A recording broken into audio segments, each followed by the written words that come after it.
हम लोग पढ़ते हैं ट्रांसपोर्ट वाले में ब्लड वेसल्स से। ब्लड सबसे पहले आता है आर्टरी। आर्टरी जो है हार्ट से बॉडी तक ब्लड ले जाता है, हार्ट से बॉडी। वेन के बारे में देखेंगे, वेन जो है सब जगह से हार्ट में आता है, आर्टरी जो है हार्ट से लेकर जाने का काम करता है। जो आर्टरी का इनर होता है बहुत मोटा होता है, जैसे कि उसके अंदर जो है रेडियस कम हो जाता है। इसमें कोई भी आर्टरी में कोई भी वाल्व नहीं होता है, जिस कारण इसमें जो है ब्लड का फ्लो जो है काफ़ी ज़्यादा तेज़ी से होता है। हम लोग के जो वेंट्रिकल होता है उसके पुचुकने उकने से भी कोई इस पर प्रभाव नहीं पड़ता है, ब्लड का फ्लो एकदम तेज़ी से होते रहता है। इसमें एक ये जो जनरली जो है शुद्ध ब्लड को कैरी करता है, लेकिन एक सिर्फ और सिर्फ पुलमोनरी आर्टरी होता है जो राइट वेंट्रिकल में जहाँ से लंग्स में ले जाता है, यही सिर्फ जो है इम्प्योर ब्लड को लेकर जाता है। अलग अलग पार्ट्स में जाकर जो आर्टरी है आर्टेरियोल्स में बदल जाता है और फाइनली जाकर उसमें कैपिलरी में बढ़ जाता है, आर्टेरियोल्स कैपिलरी में, इसलिए अब कैपिलरीज को देखते हैं। ये बहुत ही पतली होती है, कैपिलरी जो होता है बहुत पतली होता है। इसका जो दीवार हो एपिथेलियम टिश्यू से बनाता है, एपिथेलियम टिश्यू से बना कैपिलरीज के जो दीवार होता है उसी से होकर जो मिनरल्स वगैरह होते हैं, ऑक्सीजन वगैरह होता है, वो सब सेल्स में चले जाता है और वहाँ से जो भी हानिकारक या फिर कार्बन डाइऑक्साइड वगैरह ये सब जो होता है वो फिर ब्लड में आ जाता है कैपिलरीज में ही। कैपिलरीज बहुत सारा कैपिलरीज में वेन्यूज़ बनाता है, वही वेन्यूज़ से जो वेन बनता है। कैपिलरीज जो दोनों तरफ जुड़ा हुआ है, एक वेन से भी जुड़ा हुआ है और आर्टरी से भी जुड़ा हुआ है। इधर से ले जाने के समय आर्टरी से जुड़ा हुआ है, वहाँ से डीऑक्सीजनेटेड ब्लड को लाते समय वेन से जुड़ा हुआ है। जो हम लोग का वेन्स के बारे में देखते हैं, जनरली जो गंदा ब्लड को यही कैरी करता है सिर्फ पुलमोनरी वेन को छोड़कर।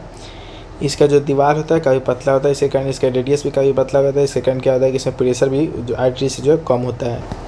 वेन से बहुत सारा वाल्व लगा होता है, वाल्व लगने के कारण क्या होता है कि ये बॉडी से जो है खून को हार्ट की तरफ लाता है, ये उल्टा इसके थ्रू जो नहीं जाने देता है।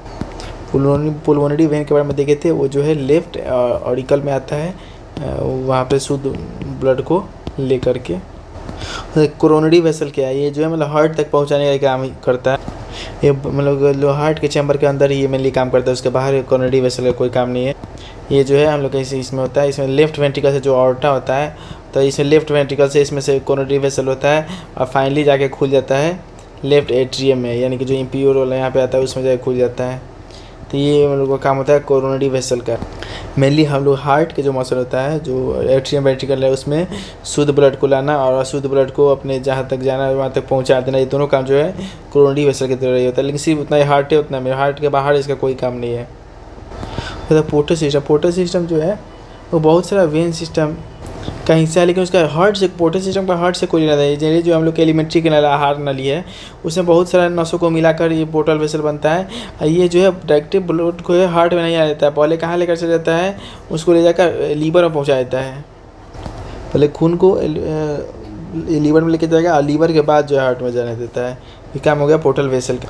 और ब्लड हम लोग का ब्लड एक टिश्यू होता है, इसको कनेक्टिव फ्लूइड कनेक्टिव टिश्यू में इसको काउंट किया जाता है। ये जो एक हेल्दी है जो एडल्ट आदमी है उसमें कितना लीटर ब्लड होता है, 5 से 6 लीटर टोटल ब्लड पाया जाता है। हम लोग का ब्लड जो है वो टिश्यू इसमें बहुत कम नंबर ऑफ सेल होता है। हम लोग 45% जो ब्लड होता है वो ब्लड सेल में ये होता है, और बाकी जो 55% है हम लोग का ब्लड वो कलरलेस बिल्कुल एक्वस सोल्यूशन होता है, इसको ब्लड प्लाज्मा कहा जाता है। यानी 55% कलरलेस होता है, 45% कलर वाला होता है। जो हम लोग का ब्लड का पीएच वैल्यू 7.35 से 7.45 के बीच में होता है। 7.35 से 7.45 के बीच में होता है ब्लड का पीएच वैल्यू। उसके बाद ब्लड प्लाज्मा जो है 90% तो वाटर है, बाकी जो 10% है उसमें प्रोटीन है, फैट है, ग्लूकोज है, बहुत सारे ऑर्गेनिक और इनऑर्गेनिक चीज़ है। अब बाकी 90% वाटर है, बाकी 10% प्रोटीन, फैट, ग्लूकोज और बहुत सारा चीज़ है। तो 90% तो हो गया, बाकी 10% में देखते हैं। प्रोटीन 7% है, उसके बाद एल्बुमिन है, ग्लोब्यूमिन है, फिब्रिनोजेन है, ग्लोब्यूमिन, एल्बुमिन है। और ये सब कार्बनिक वाला में इनऑर्गेनिक में देख, इसमें sodium, potassium, calcium, phosphate, magnesium, chlorine, ठीक है। Sodium, potassium, calcium, phosphate, magnesium और क्लोरीन। और कार्बनिक वाला ग्लूकोज, कोलेस्ट्रॉल, यूरिया भी है। ग्लूकोज, कोलेस्ट्रॉल, यूरिया, इधर प्रोटीन हो गया albumin, globin, fibrinogen, glucose, cholesterol, urea, या sodium, potassium, calcium, phosphate, magnesium, chlorine. ये सब जो चीज़ है बहुत सा कार्बनिक इनऑर्गेनिक ऑर्गेनिक और इनऑर्गेनिक चीज़ है, उसका मात्रा मतलब सब बदलता है। इसलिए जो डॉक्टर लोग हैं ब्लड टेस्ट लिखते हैं, उसके बाद उसका जांच कर। प्लाज्मा में पाया जाने वाला हो गया एल्बुमिन, इससे प्रोटीन बताता है। एल्बुमिन, ग्लोबुमिन और फिब्रिनोजेन को इसको प्लाज्मा प्रोटीन कहते हैं, इस तीनों को प्लाज्मा प्रोटीन कहते हैं। इन तीनों का जो फॉर्मेशन होता है वो लीवर में होता है, लीवर में। हालांकि ब्लड प्लाज्मा में बहुत एल्बुमिन का ज़्यादा मात्रा में कारण जो ब्लड हम लोग गाढ़ा होता है, लसलसा होता है और उसमें विस्कोसिटी भी होता है। एल्बुमिन के कारण, ये सब हो गया एल्बुमिन के कारण। ब्लड प्लाज्मा जो है वो कार्बन डाइऑक्साइड, हार्मोन और जितने भी वेस्ट प्रोडक्ट है जो सेल जो निकालता है उसको आराम से पकड़ लेता है, जिस कारण इसी कारण ब्लड जो है ब्लड टेस्ट लिख देते हैं, जिसमें जो भी खराबी वगैरह होता है उसमें जांच में पता चल जाता है। अब ब्लड का प्रोसेस में कौन कौन आता है? WBC, प्लेटलेट्स, RBC जो है ब्लड प्रोसेस। सबसे पहले RBC पढ़ते हैं। हम लोग के ब्लड में सबसे ज़्यादा मात्रा में RBC पाया जाता है। इसकी संख्या दे रहा है 45 से 50 लाख 1 मिलीमीटर क्यूब में होता है। हम लोग लेडीज़ में जो थोड़ा कम होता है। इसका शेप जो होता है बाई कॉन्केव होता है। इसमें सिर्फ राइबोसोम होता है, इसी कारण इसमें न्यूक्लियस और माइटोकॉन्ड्रिया नहीं होता है। न्यूक्लियस और माइटोकॉन्ड्रिया जो है RBC में नहीं होता है। RBC का जो लाइफ होता है 90 से 120 दिन होता है। ये बनता है बोन मैरो में और डिस्ट्रॉय होता है, स्प्लीन में जाकर डिस्ट्रॉय हो जाता है। RBC का लाइफ होता है 90 से 120 दिन, बोन मैरो में बनता है, स्प्लीन में जाकर ख़त्म हो जाता है। ये हमेशा बनते और विनाश होते रहता है। ये जो लगभग प्रतिदिन मनुष्य में 30 लाख बनता है, उतना ही जो है विनाश भी हो जाता है। RBC में आयरन से भरपूर प्रोटीन होता है, हीमोग्लोबिन पाया जाता है, जिसके कारण जो है हम लोग के इनके जो सेल्स होता है वो उसका रंग जो है लाल हो जाता है। जो हीमोग्लोबिन का कंटेंट होता है 12 से 16 ग्राम पर 100 ml ब्लड में होता है, 12 से 16 ग्राम। हीमोग्लोबिन जो है कोई एंजाइम नहीं, लेकिन इसका स्ट्रक्चर जो है एंजाइम से मिलता है। हीमोग्लोबिन 2 भाग से बना हुआ, एक हीमेटिन हीम जो इसमें आयरन होता है, और दूसरा होता है ग्लोबिन। ग्लोबिन जो होता है प्रोटीन होता है। इसमें 95% जो होता है वो कलरलेस प्रोटीन ही होता है, बाकी 5% में जो होता है कलर होता है। हीमोग्लोबिन का 1 ग्राम 1.3 लीटर ऑक्सीजन के रखने की क्षमता रखता है, 1.3 मिलीलीटर ऑक्सीजन को। RBC को इरिथ्रोसाइट्स भी कहा जाता है, इरिथ्रोसाइट्स। हीमोग्लोबिन का 12 से 16 ग्राम पर 100 ml ब्लड में होना चाहिए। और WBC जो है हम लोग के ब्लड में बहुत कम पाया जाता है, 6000 से 10,000 तक की पर मिलीमीटर क्यूब में पाया जाता है। इसमें जो है न्यूक्लियस होता है, इसमें जैसे कि RBC में न्यूक्लियस और राइबोसोम वगैरह, इसमें जो है न्यूक्लियस है, लेकिन इसमें हीमोग्लोबिन नहीं पाया जाता है, इसके कारण इसका कलर जो है बिल्कुल वाइट कलर का होता है। कुछ WBC जो होते हैं अपने छोटे छोटे पार्टिकल रहते हैं अपने साइटोप्लाज्म, इसको ग्रेन्युलोसाइट कहा जाता है। ये ग्रेन्युलोसाइट जो 3 प्रकार का होता है। एक न्यूट्रोफिल्स होता है, न्यूट्रोफिल्स जो है न्यूट्रल होता है। एक होता है एओसिनोफाइल्स, एओसिनोफाइल जो है एसिड होता है। बेसोफिल्स होता है एल्किन होता है। बेस नाम से बेसोफिल जो बेसिक नेचर का होता है, ये जो है बेसिक होता है। एसियनो एसिड जैसा लग रहा है तो एसिडिक होता है। न्यूट्रिलोफिल्स नाम ही न्यूट्रल होता है। वैसे WBC जिनके साइटोप्लाज्म में जो है छोटा छोटा पार्टिकल ग्रेन्युलोसाइट जो यहाँ पे था, ये जो नहीं होता है और वहाँ पे नहीं होता है, उसको वो 2 प्रकार का होता है। एक होता है लिम्फोसाइट, एक होता है मोनोसाइट। लिम्फोसाइट, मोनोसाइट यहाँ पे सबका जो परसेंटेज दिया हुआ है। न्यूट्रोफिल जो 60 से 70% होता है। ये सीनोफिल जो एसिडिक होता है 2 से 4%। बेसोफिल 0.5 से 2%। और जो मोनोसाइट से 2.8%। लिम्फोसाइट जो होता है 20 से 26% होता है। लिम्फोसाइट 20 से 26%। जो रोग फैलाने वाले जो बैक्टीरिया होते हैं उनको ही डिस्ट्रॉय करना मेन काम होता है WBC का। जैसे ही बैक्टीरिया शरीर में घुसेगा सबसे पहले एक्टिव हो जाएगा न्यूट्रोफिल, उसके बाद मोनोसाइट। यानी जैसे ही हम लोग के शरीर में कोई बीमारी इंटर करता है तो न्यूट्रोफिल और मोनोसाइट का हम लोग उसके बाद कंपेयर करेंगे तो इसका जो और ज़्यादा मात्रा में रिलीज होता है, क्योंकि ये जो लड़ने आ जाता है सबसे पहले न्यूट्रोफिल लड़ता है, उसके बाद जो है मोनोसाइट आ जाता है लड़ने के लिए। और जो एसिडोफिल होता है, एसिडोफिल का काम क्या होता है? ये हम लोग को एलर्जिक इन्फेक्शन होता है, जैसे ईचिंग हो गया या फिर अस्थमा हो गया या फिर कफ हो गया, उसमें समय हम लोग एसिडोफिल मदद करता है। लिम्फोसाइट 2 प्रकार का होता है, बी लिम्फोसाइट, एक टी लिम्फोसाइट। ये जो शरीर में बहुत प्रकार से जो अलग अलग प्रकार के जो एंटीबॉडी तैयार करता है, जो कि हम लोग बहुत सारा बीमारी से लड़ने में बहुत सारा महत्वपूर्ण रोल अदा करता है। उस पर से जो है इम्यून सिस्टम को मजबूत करता है हम लोग के शरीर में लिम्फोसाइट्स। यहाँ पे जो ग्रेन्युलोसाइट्स है, साइटोप्लाज्म में छोटा छोटा पार्टिकल होता है। ये सब जनरली बोन मैरो में बनते हैं, सब बोन मैरो में। और ग्रेन्युलोसाइट से जनरली बनता है लिम्फ के नोड्स में, लिम्फ नोड्स में बनता है। और ये बनता है हम लोगों का बोन मैरो में, ठीक है। ये बनता है लिम्फ नोड्स में। लेकिन इसमें से लिम्फोसाइट्स जो है, लिम्फोसाइट लिम्फ नोड्स के अलावा स्प्लीन, थाइमस ग्लैंड, उसके बाद बोन मैरो, ये जगह पे भी पाया जाता है। हालांकि एक ग्रेन्युलोसाइट्स ऐसे याद रखना है, लिम्फ नोड्स में पाया जाता है। और जितने भी WBC के अंदर इसमें मोनोसाइट सबसे बड़ा है और सबसे छोटा जो है लिम्फोसाइट है। लिम्फोसाइट छोटा है और मोनोसाइट जो है सबसे बड़ा है। इसका जो जीवन काल 1 से 4 दिन से लेकर 13 से 20 दिन तक के बीच में होता है। अलग अलग सबका अलग अलग होता है। WBC को ल्यूकोसाइट्स भी कहा जाता है, जैसे RBC को एरिथ्रोसाइट्स कहा जाता था, वैसे जैसे RBC को एरिथ्रोसाइट्स हम लोग कहते थे, यहाँ पे एरिथ्रोसाइट, वैसे ही WBC को हम लोग ल्यूकोसाइट्स कहते हैं।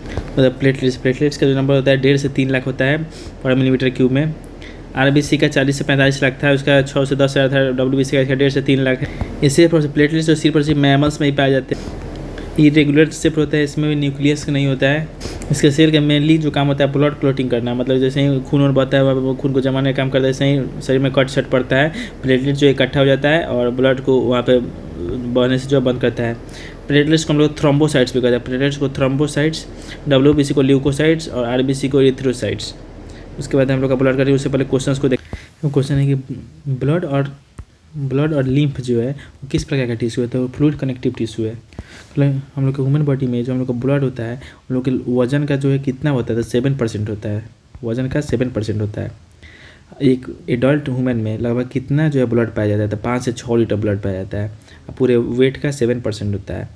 अब मानव रक्त किसकी उपस्थिति के कारण गाढ़ा और लसलसा और विस्कस हो जाता है, तो एल्बुमिन प्रोटीन के कारण जो है गाढ़ा, लसलसा और विस्कस हो जाता है। हम लोग का ब्लड का pH जो है 7.4 होता है।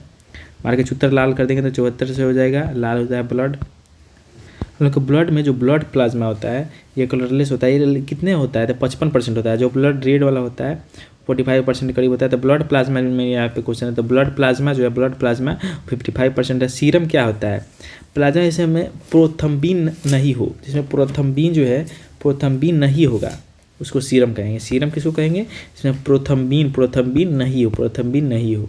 फिर आएगा ब्लड लिम्फ जो है वो फ्लूइड कनेक्टिव टिश्यू होता है। ब्लड प्लाज्मा, हम लोग का ब्लड प्लाज्मा जो है हाईएस्ट अमाउंट में कितना में होता है, तो वाटर के रूप में होता है। ज़्यादातर जो है 90% वाटर होता है।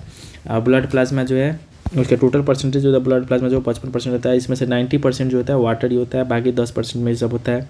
ब्लड प्लाज्मा जल की मात्रा वही दिया हुआ है 90% से अधिक होता है। ब्लड प्लाज्मा प्रोटीन का परसेंटेज जो है 7% है। 90% वाटर हो गया, 7% प्रोटीन हो गया, बाकी सब में 3% में सब मिनरल्स वगैरह ये सब आता है। ब्लड प्लाज्मा में से कौन सा प्रोटीन पाया जाता है, तो एल्बुमिन, ग्लोबुमिन और फिब्रिनोजेन। एल्बुमिन, ग्लोबुमिन और फिब्रिनोजेन तीनों पाया जाता है। इसमें एल्बुमिन का काम क्या है, ब्लड को लसलसा करना, गाढ़ा करना और उसको विस्कस देना। जो ब्लड को थक्का बनाने वाला कारकों को यदि निकाल दिया जाए तो प्लाज्मा का शेष बचा भाग क्या कहलाता है, सीरम। और थक्का बनाने वाला जो लोग ब्लड को जमाने वाला जो होता है उसको हटा दिया जाए तो यानी कि प्रोथ्रम्बिन के बारे में करा। सीरम किसको कहते हैं, इसमें प्रोथ्रम्बिन अनुपस्थित होने, एब्सेंट हो, उसको लोग सीरम कहते हैं। यहाँ पे भी क्या करा है, यहाँ पे किसका अनुपस्थिति है, जो थक्का बनाने वाला होता है उसको हटा दिया जाए तो ब्लड प्लाज्मा के भाग को हम लोग सीरम कहते हैं। यहाँ पे कह रहा है कि फिब्रिनोजेन, ग्लोबुमिन, एल्बुमिन जो है ब्लड प्लाज्मा में पाए जाने वाला मेन प्रोटीन है। सही बात है। फिब्रिनोजेन का यूज जो है ब्लड को थक्का जमाने में तथा ग्लोबुमिन को शरीर के प्रतिरक्षा तंत्र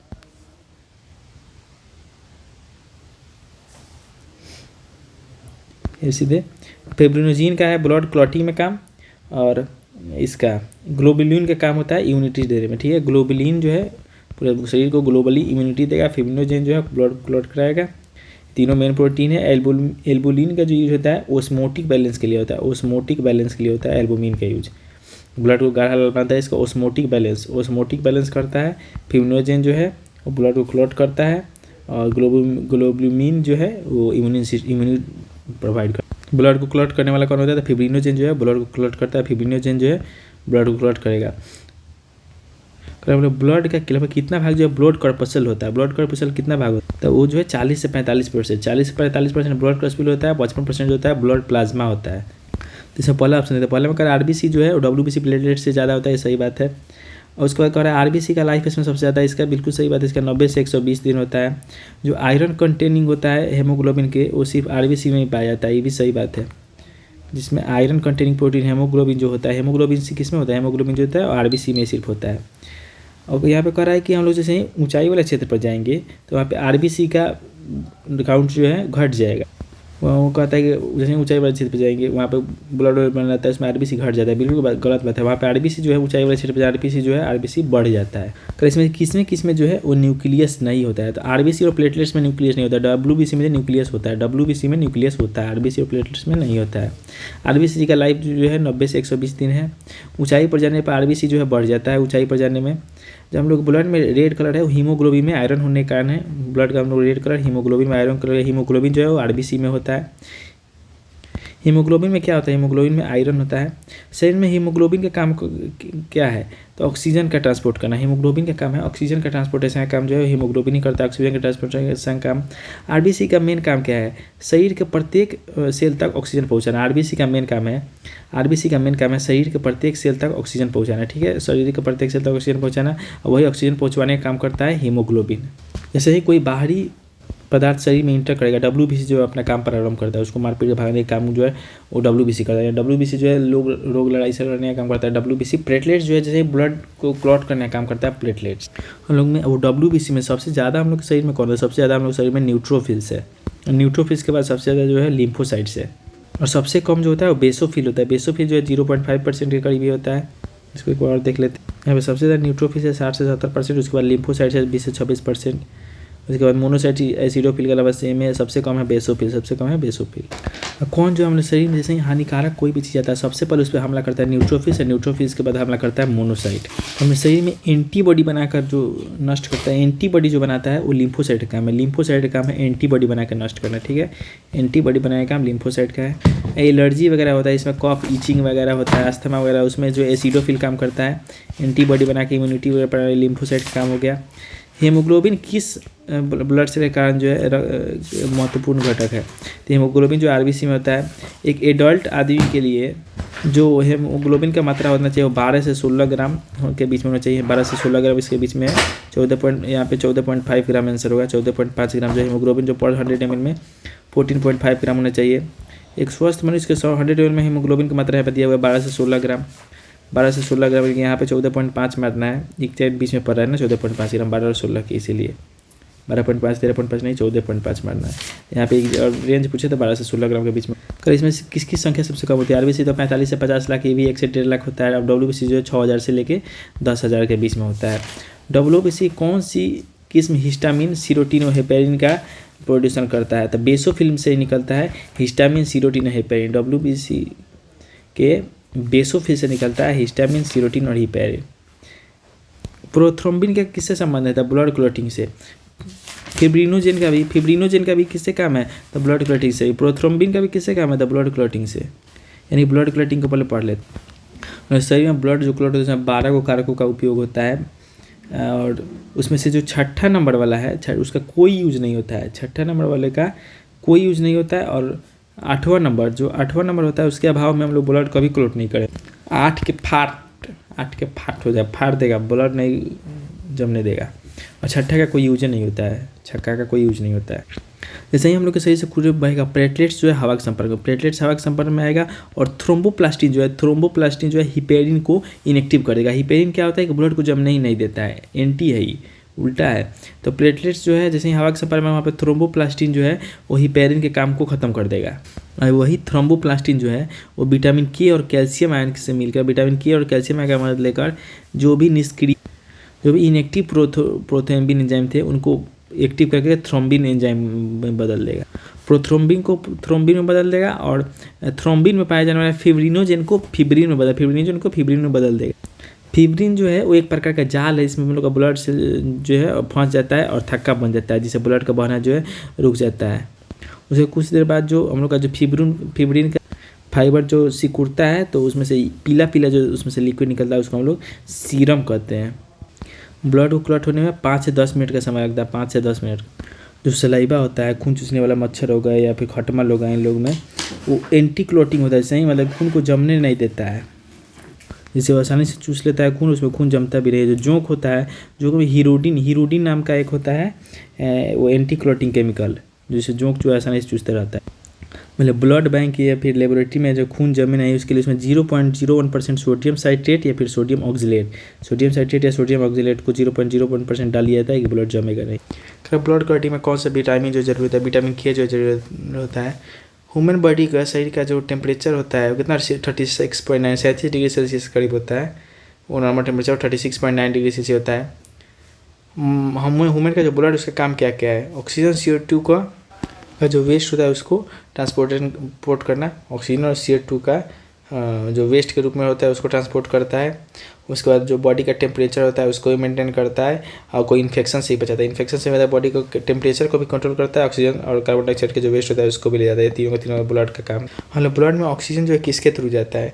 प्लेटलेट्स, लिम्फोसाइट्स, ल्यूकोसाइट्स ये जाता है आरबीसी के द्वारा। आरबीसी को आरबीसी लिखा हुआ है, आरबीसी के थ्रू ही जो है हम लोग के शरीर में जो है ब्लड में ऑक्सीजन जाता है। आरबीसी को इरिथ्रोसाइट्स भी कहते हैं। ब्लड प्लेटलेट्स को हम लोग थ्रोम्बोसाइट्स भी कहते हैं और डब्ल्यूबीसी को ल्यूकोसाइट्स कहते हैं। किसके मौजूदगी के कारण शरीर के भीतर रक्त नहीं जमता है? हेपेरिन जो है एंटी है। सही देखे थे थ्रोम्बोप्लास्टिन सबसे पहले आगे क्या करता था? हेपेरिन के काम को ही खत्म कर देता है, जब ब्लड को जमने नहीं देता है। जोंक में हीरोडिन पाया जाता है, जो कि ब्लड को इजली चूसते रहता है, जमता नहीं है।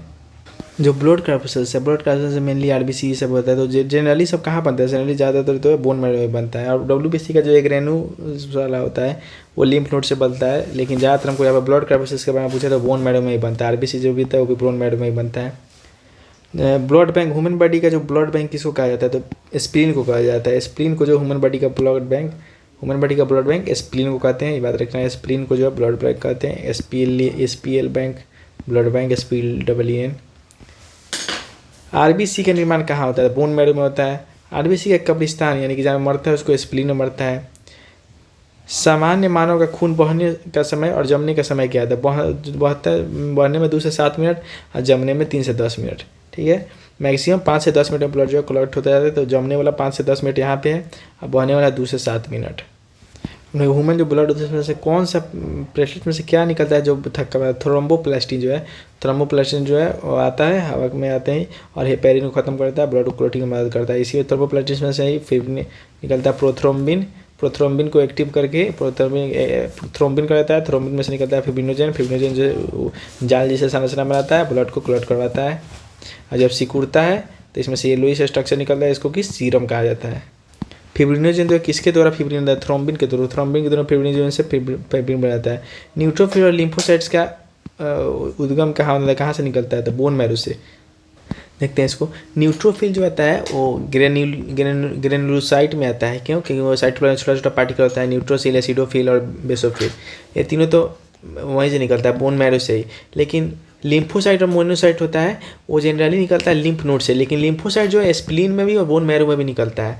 तो लिम्फोसाइट जो बोन मैरो होने के कारण जो है इसका ऑप्शन बोन मैरो हो जाएगा। यहाँ पे लिम्फ नोड जो है वो नहीं होगा। अगर हीमोग्लोबिन के बारे में से कौन सा सही है? ये ब्लड में ऑक्सीजन को ले जाने का काम करता है। इसमें आयरन होता है, इसे हीमोग्लोबिन में होता है। ये लाल रंग जो है यही करता है।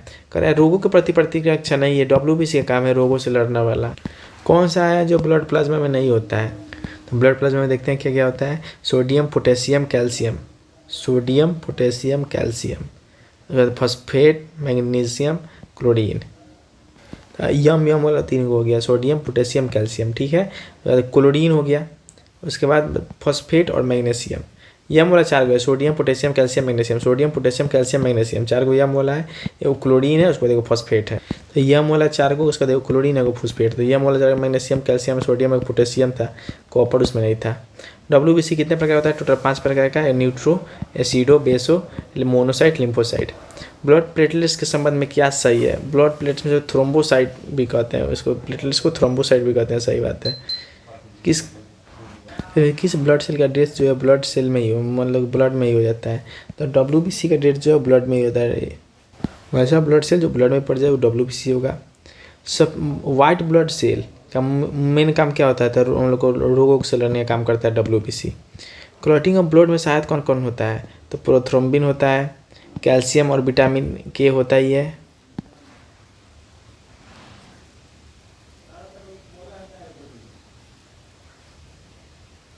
ब्लड सेल भी होता होगा, ये ब्लड सेल को शायद लिखा हुआ है। तो ये सब के सब होता है। पेस मेकर जो होता है, पेस मेकर किससे जुड़ा है? पेस मेकर जो है हार्ट से जुड़ा हुआ है। पेस मेकर का काम क्या है? दिल की धड़कन को जारी रखता है। यदि कोई व्यक्ति का जो ब्लड प्रेशर वेसल होता है, ब्लड वेसल का जो रेडियस होता है, रेडियस का साइड जो है वो घट जाए तो उसका ब्लड प्रेशर क्या हो? रेडियस घटेगा, ब्लड प्रेशर जो है और ज़्यादा बढ़ जाएगा। ब्लड का प्यूरिफिकेशन कहाँ होता है? लंग्स में, लीवर में और किडनी में। लंग्स, लीवर, किडनी तीनों में होता है। LL के लंग्स, लीवर, किडनी तीनों में होता है ब्लड का प्यूरिफिकेशन। कोलेस्ट्रोल का जो लेवल है वो 140 से 180 mg के बीच में होना चाहिए। मतलब ब्लड में कोलेस्ट्रोल का 140 से 180, ब्लड प्रेशर का 120 से 80 था, यहाँ पे कोलेस्ट्रोल का 140 से 180 है। तो ब्लड में शुगर का लेवल जो है फास्टिंग के टाइम पे कितना होता है, 80 से 100 होता है। फास्टिंग के टाइम पे 80 से 100 ml होता है शुगर का लेवल फास्टिंग के टाइम। अगर हम लोग ब्लड में ग्लूकोज का मात्रा जो होता है वो 80 से 120 होता है। ग्लूकोज को जो है ब्लड प्रेशर को उल्टा कर दिए, 80 से 120 हो गया। कोलेस्ट्रोल जो है वही 140 से 180 यहाँ लिखा हुआ है, एक उसको बढ़ा के 150 से 200 लिख दिया, सही ये माना जाएगा। यूरिया जो है 18 से 38, यूरिया जो है 18 से 38। ग्लूकोज का 80 से 120 देखिए कि कोलेस्ट्रोल जो है 150 से 200। कर ब्लड बढ़ने के कितने देर बाद जो जमता है, 5 से 10 मिनट बाद। और ब्लड में कौन सा धातु पाया जाता है, तो लोहा पाया जाता है, जिसके कारण इसका कलर लाल होता है। जो आरबीसी का जो शेप होता है वो बाई कॉनकेव होता है। आरबीसी का शेप जो होता है वो बाई कॉनकेव होता है। डब्ल्यूबीसी का जो है फिक्स शेप नहीं होता है। और प्लेटलेट्स का भी इरेगुलर शेप होता है। सबका सब सही है। आरबीसी का शेप जो है बाई कॉनकेव शेप होता है। हम ब्लड ग्रुप के बारे में बताते हैं। ब्लड ग्रुप का इसका नाम है लैंडस्टेनर। लैंडस्टेनर जो है ब्लड ग्रुप की खोज किए। सबसे पहले वही कार्ल लैंडस्टीनर जो थे, यही पता लगा कि सभी का मनुष्य खून देखने में तो ये जैसा होता है, लेकिन सभी का खून जो अलग अलग होता है। सभी में स्पेसिफिक प्रकार का एंटीजन, एंटीबॉडी और अलग अलग प्रकार का प्रोटीन होता है। जो मेम्ब्रेन होता है आरबीसी का, वो 2 प्रकार का एंटीजन रखता है, एक एंटीजन ए और एक एंटीजन बी। ये एंटीजन ऐसा पता था जो शरीर में जो एंटीजन, यही एंटीजन एंटीबॉडी बनाता है हमारे शरीर में। एक आदमी में एक प्रकार का एंटीजन होता है, हो सकता है, और या फिर दोनों प्रकार का हो सकता है, या फिर बिल्कुल एब्सेंट भी हो सकता है। तीनों कंडीशन हो सकता है। ब्लड में उपस्थित एंटीजन या एंटीबॉडी के हिसाब से लैंडस्टेनर जो है 4 ग्रुप में ब्लड को बांटे हैं, A B A B O. तो ये जो है देखिए, ए ब्लड ग्रुप ए में ए एंटीजन है, तो ए एंटीजन का एंटीबॉडी इसका अपोजिट हो जाएगा, एंटीबॉडी बी हो जाएगा। तो बी ब्लड ग्रुप में एंटीजन वही होता है जो ब्लड ग्रुप होता है, एंटीबॉडी जो होता है उल्टा होता है। तो बी में एंटीबॉडी ए हो जाएगा, ठीक है। यहाँ पे ए बी है तो एंटीजन ए बी है, ए बी होने के कारण एंटीबॉडी जो है एंटीबॉडी नॉन हो जाएगा। ओ में जो है एंटीजन, कोई भी एंटीजन नहीं है ओ में। ए बी एंटीजन 2 ही होता है, ए बी ना, तो यहाँ पे ए बी है ही नहीं, तो एंटीबॉडी जो है वो ए बी हो जाएगा। यहाँ पे कोई नहीं है तो एंटीबॉडी ए बी हो जाएगा। यहाँ पे ए बी था तो एंटीबॉडी जो है नॉन था। जो लैंडस्टेनर थे वो सिर्फ ए बी और ओ का ही खोज किए थे, बाद में जाकर ओ का ए बी का जो है और बाद में जाकर खोज हुआ, तो खोज डी कैस्ट्रो किए थे। तो ए बी में जो है एंटीजन तो दोनों होता है, लेकिन दोनों एंटीजन होने के कारण एंटीबॉडी जो है कोई भी नहीं होता है। ब्लड ग्रुप पता चलने के बाद लोगों को ब्लड देना होना ये सब आसान हो गया। अब देख लेते हैं कौन ब्लड ग्रुप वाला किसको दे सकता है, किसे ले सकता है। ओ जो है सबको दे सकता है, ए बी जो है वो सबसे ले सकता है, ठीक है। ओ जो है सबको दे सकता है, ए बी सबसे ले सकता है। तो ए के बारे में देखते हैं। ए जो है किसको किसको दे सकता है, ए जो है ए को दे देगा, ए बी तो सबसे ले लेगा तो ए बी को दे देगा। ये किससे किससे ले सकता है, लेने के लिए ए से ले लेगा और ओ से भी ले लेगा। इसी प्रकार से सबका दिया हुआ है। वो जो है सभी से ले लेता है, ए बी जो वो जो है सभी को दे देता है, ए बी जो है सभी से ले लेता है। अगर हम लोग मान लिए किसी के पास एंटीजन ए है, उसको एंटीबॉडी भी ए वाला ही हम लोग ब्लड चढ़ा देंगे, जिस कारण ब्लड जो है जमने लगता है, उस आदमी का डेथ हो जाता है। ब्लड ग्रुप ओ वाले में कोई एंटीजन होता ही नहीं है, इसीलिए इसको किसी को भी ब्लड डोनेट कर देते हैं। लेकिन ब्लड ग्रुप ओ में जो है एंटीबॉडी जो है देखते हैं, ब्लड ग्रुप ओ में एंटीबॉडी दोनों होता है, इसी कारण दूसरे को वाला इसको चढ़ा नहीं पाते हैं। एंटीजन का काम होता है मेनली देने में, ठीक है। एंटीबॉडी का काम होता है लेने में। देने समय वो सबको क्यों देता है, क्योंकि इसमें एंटीजन है ही नहीं, कोई भी एंटीजन नहीं है। और लेने से हम सबसे नहीं ले पाता है, क्योंकि इसमें एंटीबॉडी दोनों का दोनों। लेने के टाइम में सिर्फ और सिर्फ वो वाला से ही लेगा। यानी यूनिवर्सल डोनर तो है, लेकिन यूनिवर्सल एक्सेप्टर नहीं है। यहाँ पे वही ए बी वाला जो है, ए बी वाला में कोई एंटीबॉडी नहीं होता है, जिसके कारण जो है सभी से ले लेता है। ब्लड ग्रुप हेरिडिटी और ब्लड ग्रुप में देखते हैं तो 3 प्रकार का जीन होता है, ए बी ओ, ठीक है। आई ए आई बी आई ओ करके लिखाता है, जिससे आई ए और आई बी प्रभावी है, आई ओ जो है अप्रभावी है। तो ब्लड ग्रुप ए में देखते हैं ए ओ है, बी में बी ओ है, ए बी में सिर्फ ए बी है, ओ में सिर्फ ओ है। ए में ए के साथ ए ओ भी आ गया, बी में बी के साथ बी ओ भी आ गया, ए बी में ए बी है, ओ में ओ है। ये देखते हैं क्या क्या होगा। किसी का ब्लड ग्रुप मतलब कि लड़का लड़की का बता रहा है कि शादी होने के बाद, और किसी का ब्लड ग्रुप ए है, किसी का ब्लड ग्रुप बी है, तो उसका सभी प्रकार का ब्लड ग्रुप वाला लड़का हो सकता है। ए और बी वाला का ग्रुप होता है, ए और बी का। और जहाँ से सेम में हो रहा है, ए में या तो ए हो रहा है या फिर ओ हो रहा है, सिर्फ वहीं वैसे ही बी में सिर्फ बी हो रहा है या फिर ओ हो रहा है, या फिर ओ में भी सिर्फ ओ में भी किया जा रहा है। तो यहाँ पे बी या ओ आ रहा है, यहाँ पे ए नहीं आ रहा है, ठीक है। यहाँ पे ए बी वाला में ए बी या ए बी, फिर से देखते हैं। ए वाला में ए या ओ, बी वाला में बी या ओ वाला में बी या ओ, और ए बी वाला में ए बी, और ए और बी में सब प्रकार का। बी ओ जो है बी ओ में भी है, ओ में भी है और बी में भी है, ठीक है। बी ओ और ओ में बी या ओ है। और ए बी जो है वो 3 गो में, ए बी में, बी में और ए बी में, ए बी में, बी में और ए बी में, ए बी है, ठीक है। और यहाँ पे एक बचा ए ओ करने पर ए ओ ही हो जाएगा, ए ओ, बी ओ भी बी ओ भी बी ओ, ए ओ, ठीक है। ए बी के साथ ए आए, ए बी के साथ बी आए, ए बी के साथ ए बी आए, ए बी, ठीक है। ए और बी का हुआ, एक और बी के से सब ग्रुप बन सकते हैं, ए और बी का होने से। अगर ए बी में हम लोग ओ को मिला है, तो ए या बी बनेगा, ठीक है। यही एक कंडीशन है, ए या बी वाला सिर्फ जो है ए या बी वाला, ए बी में अगर ओ को मिलाते हैं तो ए या बी बनता है। जनरली सब में जुट जाता है, लेकिन यहाँ पे से जो है ओ ही हट जाता है, ए या बी बनता है। जो आर एस फैक्टर है, आर एस फैक्टर के बारे में देखते हैं। आर एस फैक्टर जो एक प्रकार का एंटीजन बॉडी और एंटीबॉडी ऊपर देखा उसमें एंटीजन है। इसका खोज जो है सबसे पहले लैंडस्टन और वीनर मिलकर मकाका रिसस बंदर में 1940 में किया। मकाका रिसस बंदर में उन्होंने देखा किसी ब्लड ग्रुप ही नहीं, ब्लड ग्रुप के अलावा भी कोई और चीज़ें जो की आदमी को प्रभावित करा blood group. R S factor जो है लगभग 87%, लगभग 90% के समझिए वो लोगों में आर एस फैक्टर जो है पाया जाता है। इसमें पाया जाता है उसको आर एस पॉजिटिव कहा जाता है, इसमें नहीं पाया जाता है उसको आर एस निगेटिव कहा जाता है। हम लोग ब्लड इधर से उधर करते समय आर निगेटिव ब्लड ग्रुप वाले को पॉजिटिव ब्लड ग्रुप चढ़ाते हैं, तो पॉजिटिव वाला जो है उसमें बनने लगता है। और पहले बार में तो उतना कोई दिक्कत नहीं होता, पहले बार वैसे करने। बाद में दिया जाए तो एंटीबॉडी जो है वो आर एच प्लस के साथ रिएक्शन करता है, आदमी का जो है डेथ हो जाता है। इससे मतलब कि अगर निगेटिव किसी का ब्लड ग्रुप है तो उसको पॉजिटिव आदमी का ब्लड ग्रुप जो है वो जीवन में एक बार चढ़ाया जा सकता है, लेकिन दोबारा चढ़ाने पर जो आदमी का डेथ हो जाए। यहाँ पे पिता का ब्लड ग्रुप पॉजिटिव है, माता का भी पॉजिटिव है, तो लड़का का भी पॉजिटिव है। यहाँ पे जनरली देखिए सब में जो माता का हो रहा है वही हो रहा है। पॉजिटिव तो पॉजिटिव हो गया, माइनसो पॉजिटिव में पॉजिटिव हो गया, माइनसो माइनस में माइनस हो गया। सबसे खतरनाक होता है जब पिता का प्लस हो और लड़का का जो है, बेटी का जो है मैंने माता का माइनस हो। प्लस माइनस होता है तो यहाँ पे क्या होता है कि बच्चा का प्लस होता है। और ब्लड जो है इसको कहाँ से मिलता है, तो जो यूटेरस पर रहने में मदर के थ्रू ही मिलता है। लेकिन इसका ब्लड ग्रुप नेगेटिव होता है, इसका पॉजिटिव होता है। इसका क्या होता है कि बच्चा गर्भ में ठहरता नहीं और बच्चा का डेथ हो जाता है।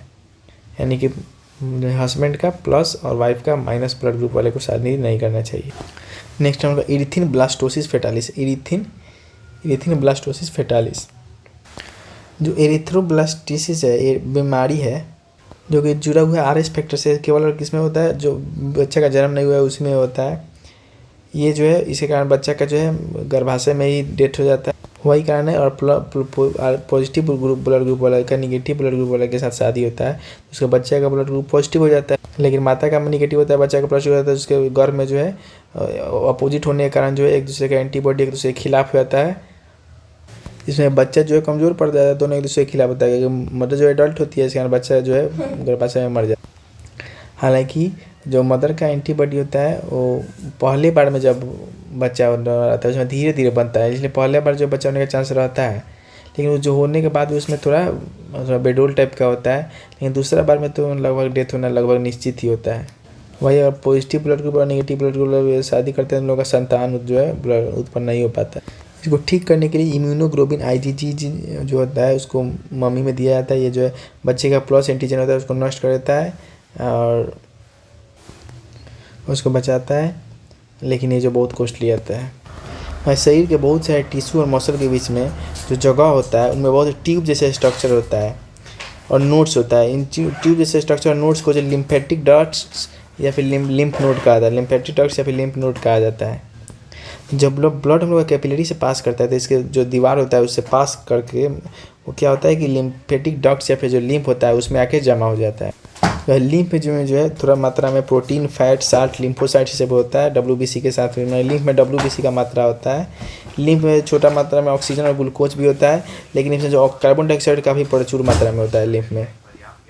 लिम्फ में मेनली WBC होता है और लिम्फ में ऑक्सीजन ग्लूकोज बहुत कम मात्रा में होता है और कार्बन डाइऑक्साइड बहुत ज़्यादा मात्रा में होता है। तो वही लिम्फ डक्ट, लिम्फ नोड और लिम्फ मिलकर जो है वो बनाता है क्या, लिम्फेटिक सिस्टम बनाता है। लिम्फेटिक सिस्टम, इस लिम्फेटिक सिस्टम का जो है हार्ट से कोई लेना देना नहीं है।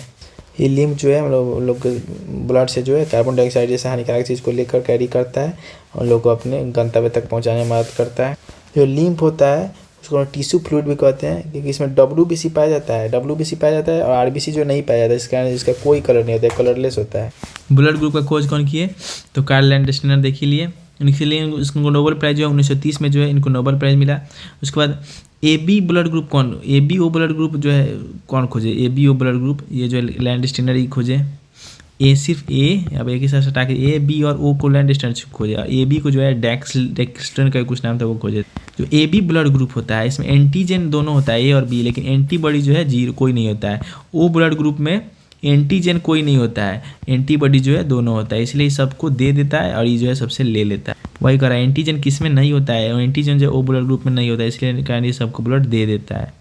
लेकिन ब्लड में जो एंटीजन कहाँ पे होता है? तो RBC के सरफेस पे, RBC पे होता है। एंटीजन जो होता है RBC में होता है।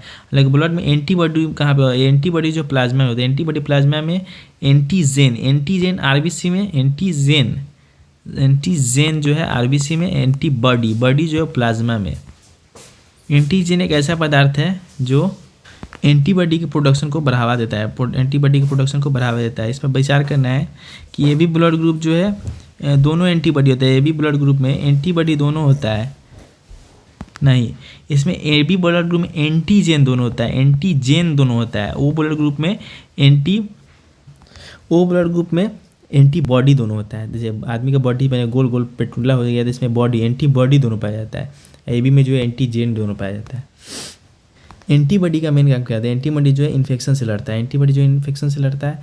यहाँ पे था एंटीजन जो है, एंटीजन एंटीबॉडी बनाता है और एंटीबॉडी जो है वो जो एंटीबॉडी जो है वो इन्फेक्शन से लड़ने में मदद करता है। किस ब्लड ग्रुप में कोई एंटीबॉडी नहीं होता है?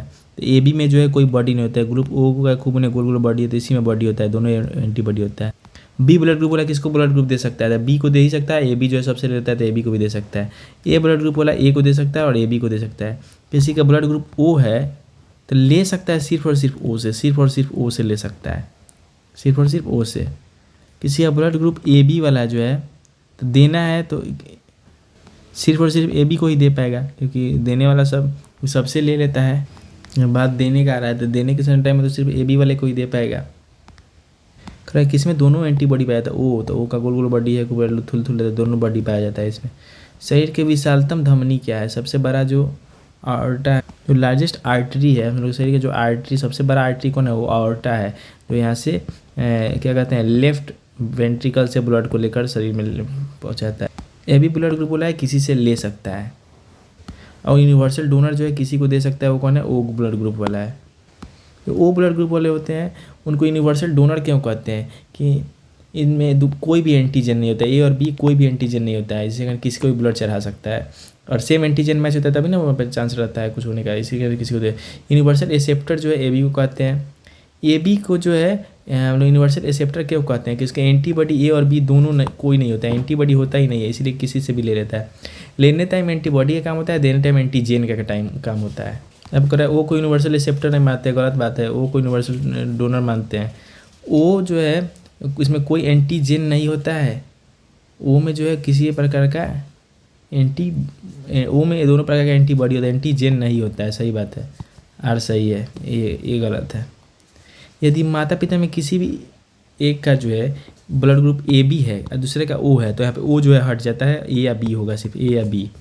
यदि किसी पुरुष का ब्लड ग्रुप AB है और महिला का B है, AB B हुआ ना तो AB AB हो गया, AB AB हो जाएगा, AB AB हो जाएगा, तो वो यहाँ पर हो ही नहीं सकता है। A और B वाले में सब पॉसिबल हो जाता है। यदि किसी का AB हो तो उनके बच्चों के दोनों का AB हो, AB AB भी होगा तो AB AB हो जाएगा, ठीक है। A और AB भी होगा उसमें भी AB AB हो जाएगा, B और AB होगा उसमें भी AB AB हो जाएगा। यदि एक पिता का A है और माता का O है तो AO हो जाएगा, A और O का तो AO हो जाएगा, तो AB और B नहीं होगा। यदि पिता का A है और माता का एक का A है O है तो हो जाएगा हम लोग का AO हो जाएगा, ऑप्शन में नहीं है। यदि माता पिता में से किसी एक का A है और दूसरे का O है तो बच्चे का AO हो जाएगा। कौन सा एक सही है? AB वाला व्यक्ति जो है AB को ही ब्लड दे सकता है, सही है, सिर्फ AB वाला जो है AB वाले को ही दे सकता है। RH फैक्टर का पता जो लगाया उनका नाम था लैंडस्टीनर ही पता लगाए थे, लेकिन वीनर के साथ मिलकर पता लगाए थे, वीनर के साथ।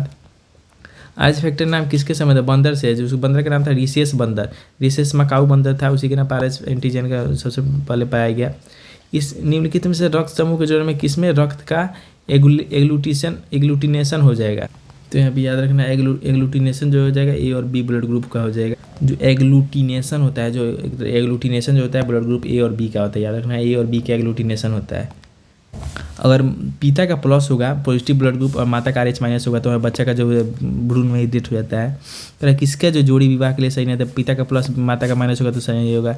इरिथ्रोब्लास्टिक फिटैलिस का स्थिति उत्पन्न होता है, पिता का प्लस होता है माता का माइनस होता है तो इरिथ्रोब्लास्टिस और फिटैलिस होता है, यानी कि फ्यूटस में ही लड़का मर जाता है।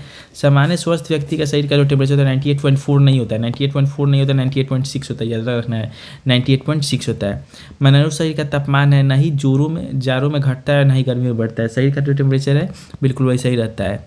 शरीर के जो टिश्यू होता है उसके बीच में पाए जाने वाले लिक्विड को क्या कहते हैं? तो फ्लूइड टिश्यू कहते हैं, उसमें से लिम्फ कहते हैं, या फिर ये भी लासिका होता है उसको भी कहते हैं। लिम्फ को यहाँ भी हिंदी में लासिका दे दिया। लिम्फ जो है, लिम्फ में क्या नहीं है, लिम्फ में जो है नहीं पाया जाता है। तो WBC पाया जाता है, RBC प्लेटलेट्स नहीं पाया जाता। लिम्फ में जो है WBC पाया जाता है। रक्त ब्लड ग्रुप में होने वाले में कौन एक अप्रभावी है? तो प्रभावी में IA और IB प्रभावी में आता है, IO जो है अप्रभावी में आता है। ब्लड ग्रुप ए में AA और AO होता है। और किसी संतान को माता पिता से IA IB जीन प्राप्त होता है तो उसका ब्लड ग्रुप जो है AB होता है। AA और IA और IAO होता है तो A ब्लड ग्रुप हो जाता है। ठीक है। अभी में IB और IBO होता है। AB वाले में सिर्फ B होता है। IO में O ग्रुप हो जाता है। जो आदमी का जो ब्लड प्रेशर होता है वो एटमॉस्फेरिक प्रेशर से अधिक होता है। जो ब्लड प्रेशर होता है एटमॉस्फेरिक प्रेशर से अधिक होता है। तो RBC का नंबर है वो मेन में जो है मेन में ज़्यादा होता है, वुमेन के कंपेरिजन में RBC का नंबर वही लिखा हुआ है। मेन है more blood in their bodies than women. दोनों के दोनों बात सही है। कह रहा है कि ह्यूमन बॉडी में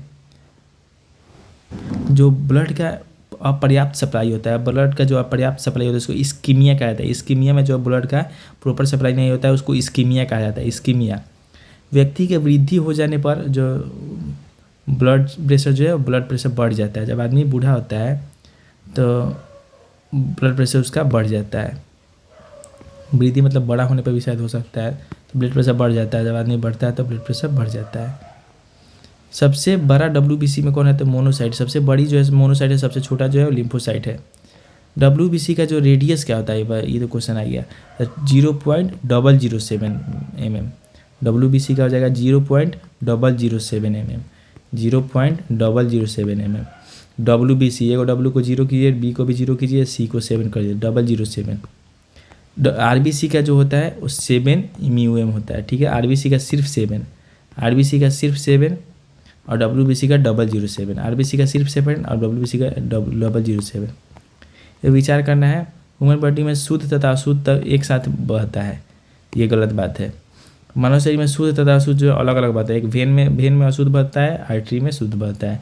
RBC की संख्या किससे ज्ञात किया जाता है? हीमोसाइटोमीटर। RBC में हीमोग्लोबिन होता है तो हीमोग्लोबिन को हीमोसाइटोमीटर से ही नापेंगे ना, तो हीमोसाइटोमीटर RBC को नापता है हीमोसाइटोमीटर से। किसका जो है न्यूक्लियस, लोब्ड न्यूक्लियस किस में होता है? Lobed nucleus. इसिनियोफिल जो एसिडोफिल था उसी में लोब्ड न्यूक्लियस होता है। पता है लोब्ड न्यूक्लियस क्या होता है? सो इसको याद रखना है। यहाँ पे बहुत सारा जगह आंसर दे रहा है कि लोब्ड जो होता है न्यूट्रोफिल होता है। न्यूट्रोफिल कोई मारेंगे, और न्यूट्रोफिल बहुत ज़्यादा जगह न्यूट्रोफिल दिखा रहा है। ChatGPT इसमें सबको बता रहा है लेकिन इसमें सर न्यूट्रोफिल को मारेंगे, उसको याद रख लेते हैं। न्यूट्रोफिल में मल्टी लोब्ड होता है। न्यूट्रोफिल जो है मल्टी लोब्ड होता है। इसिनोफिल जो है इसमें 2 लोब होता है। तो इस प्रकार से इसको सिंपली याद करें। न्यूट्रोफिल में मल्टी लोब्ड होता है और इसिनोफिल में 2 लोब होता है। तो इस प्रकार से जो भी क्वेश्चन होगा वैसे हो जाएगा।